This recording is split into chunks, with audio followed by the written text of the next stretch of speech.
posko juga rame banget. Posko gini peduli udah diambil belum? Udah dong. Pak, jangan dirusakan lagi ya, kan di sana ya. Nanti kan sembuh-sembuh nggak pulang-pulang ya.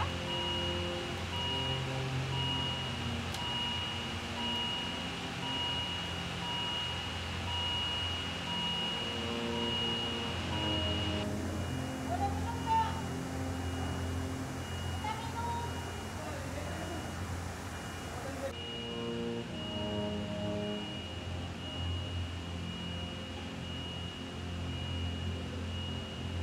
nunggunya paling lama berapa sih paling nunggu untuk naik ke ICU? Pernah ada yang seminggu ya Pak ya, yang ambil tanggal 3 itu? Seminggu.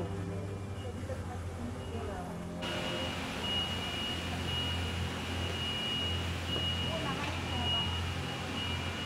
Megawati.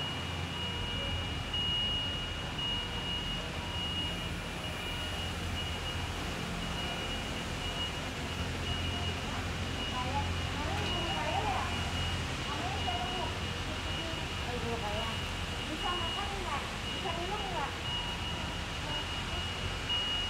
Bisa minum.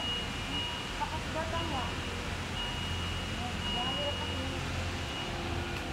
Pak, Bapak Ismail, makan siangnya ya. Taruh mana? Itu di meja.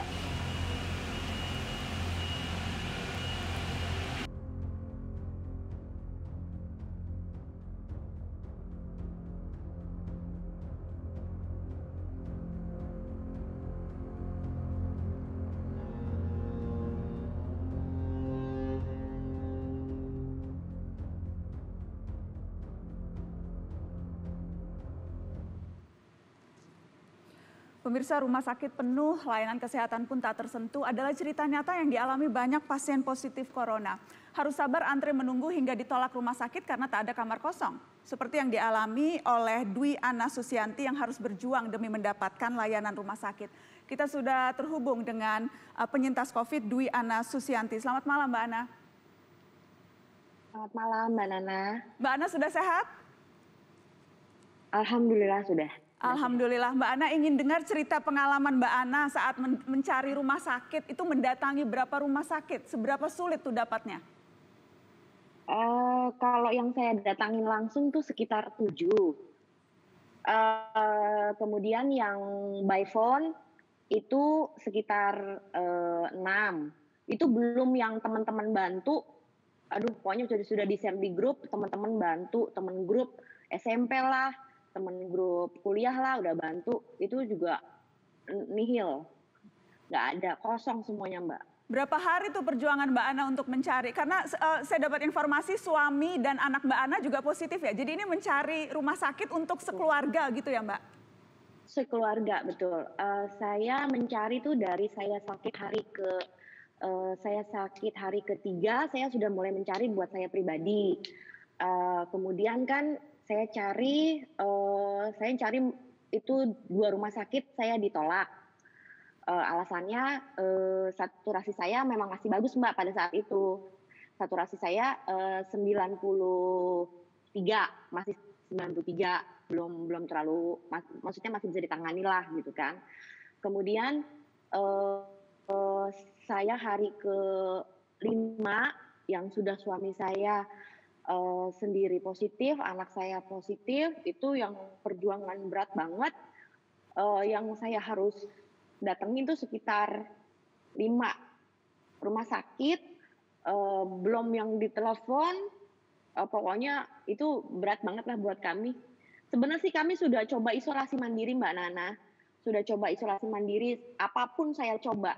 Mau dari obat herbal atau obat dari dokter yang diberikan pada saat kami swab itu sudah kami coba gitu. Sampai cuma ada 1 Mbak Nana yang saya nggak coba, yang saya pikir tuh nggak masuk akal gitu loh. Jadi ada yang nyuruh saya tuh selama 2 kali 7 hari saya harus memakan mie instan merek ini. Pokoknya mencoba segala macam dicoba karena masih tidak bisa dapat rumah sakit. Yang akhirnya dapat rumah sakit dulu siapa Mbak Ana? Dari sekeluarga yang akhirnya dapat rumah sakit pertama itu siapa? Suami. suami saya. Mhm. Suami saya tuh dapat itu juga karena bantuan saudara. Jadinya memang saya juga nggak tahu rumah sakit ini susah karena kenapa. Ya mungkin karena memang penuh ya Mbak. Memang saya kan terjun langsung gitu. Saya lihat memang ada ibu-ibu bawa koper sekeluarga di salah satu rumah sakit. Saya melihat sendiri gitu kan. Ada juga yang dari pihak rumah sakit menyatakan dengan halus, Bu, kalau Ibu mau di sini, Ibu harus nunggu sekitar 4 sampai 5 hari. Tapi Ibu nunggunya nggak bisa di IGD karena IGD juga penuh. Ada yang seperti itu. Tapi ada juga yang, aduh Bu, udah nggak bisa. Ada juga yang baru sampai di depan instalasi unit gawat darurat sudah disuruh kembali gitu loh. Nggak diajak. Nggak panjang lebar, cuma security aja yang menjawab gitu. Nah, kondisi Mbak Ana seperti apa? Mbak Ana kan saya dengar akhirnya sempat di puskesmas, tapi kemudian lama di puskesmas baru akhirnya masuk. Seperti apa itu kronologis ceritanya, Mbak? Itu jadi gini Mbak Nana, pada saat suami saya sudah masuk di rumah sakit gitu, mungkin saat di rumahnya kami tuh sudah drop Mbak. Jadi dalam artian kita sudah coba segala cara di rumah, diinfus di rumah pun sudah gitu ya Mbak. Sampai suatu saat tuh selang infus kami tuh naik ke atas darahnya. Jadi mungkin karena kita nggak pernah biasa diinfus, jadinya panik gitu niat darah gitu ya Mbak. Terus suami saya drop tuh Mbak. Akhirnya saya minta tolong sama saudara untuk carikan rumah sakit. Tolong satu aja buat suami saya gitu kan. Akhirnya alhamdulillah dapat suami saya Mbak. Kemudian dibawa tuh suami saya. Kan tinggal saya berarti sama anak saya gitu kan. Mungkin karena saya juga sakit dan mengurus orang sakit, fisik saya menjadi turun Mbak. Tadi saya kuat, saya yakin saya sembuh gitu kan. Tapi melihat kondisi kayaknya kok saya sampai beli saturasi oksigen kan Mbak.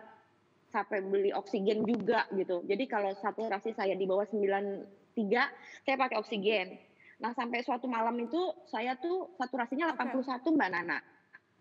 81 saya kan nggak ada yang malam-malam tuh Mbak. Saya bingung, saya telepon siapa, saya WA kakak saya. Saya bilang, Yan saturasi gue 81 gimana gitu kan. Terus kakak saya koordinasi sama anak saya kan. Terus anak saya panik sih ini Mbak. Anak saya panik, akhirnya dia nelpon ambulans.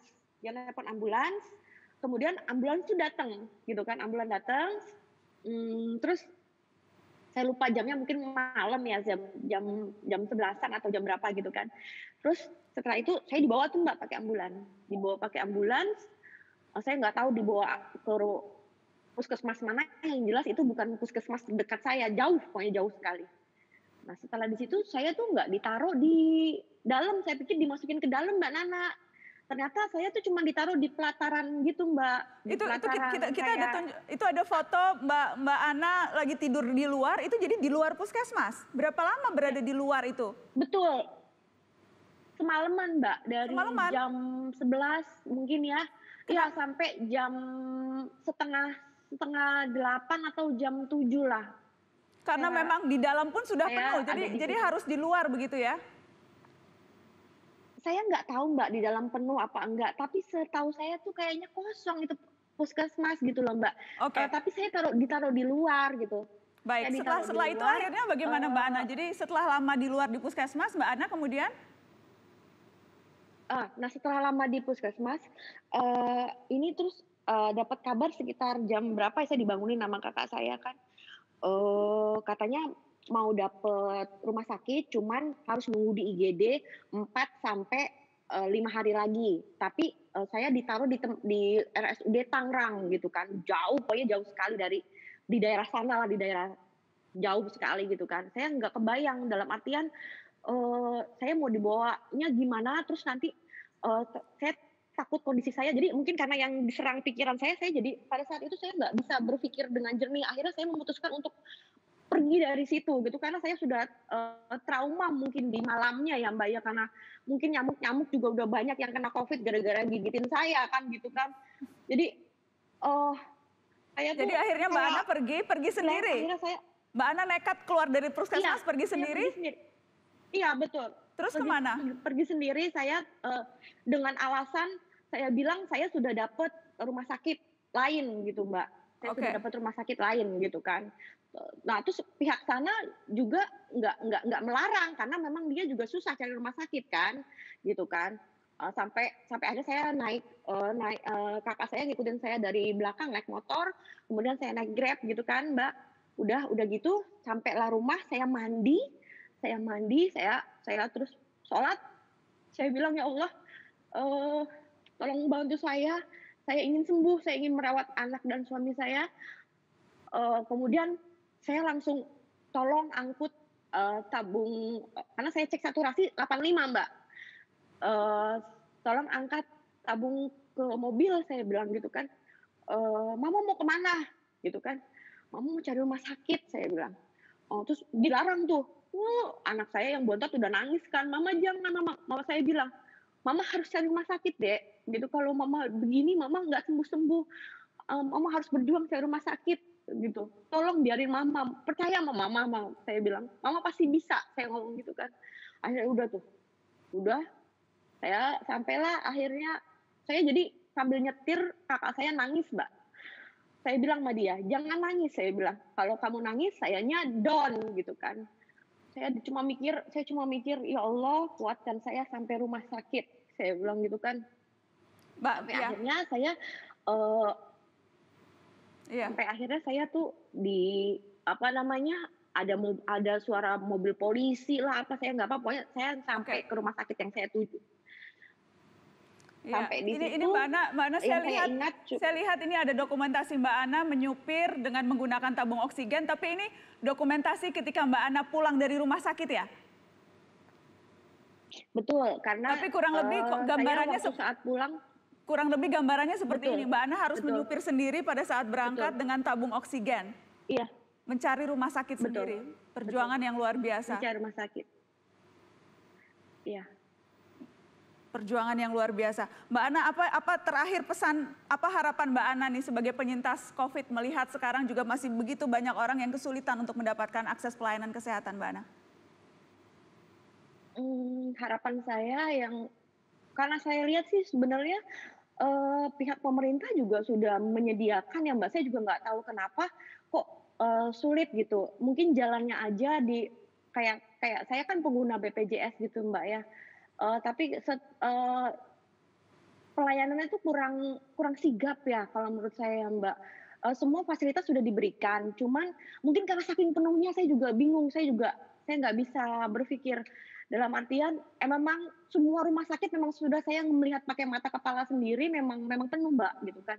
Jadi ya saya sih cuman minta seperti yang tadi ini saya alhamdulillah saya masih diberikan kesempatan untuk sembuh, saya juga masih bisa nyetir sendiri, dan saya bayangin coba kalau orang-orang yang nggak punya kendaraan, yang dia harus berjuang, nggak punya dana juga, karena kan COVID ini nggak murah Mbak, kalau kita bayar rumah sakit itu nggak murah, harganya cukup mahal gitu loh Mbak. Baik.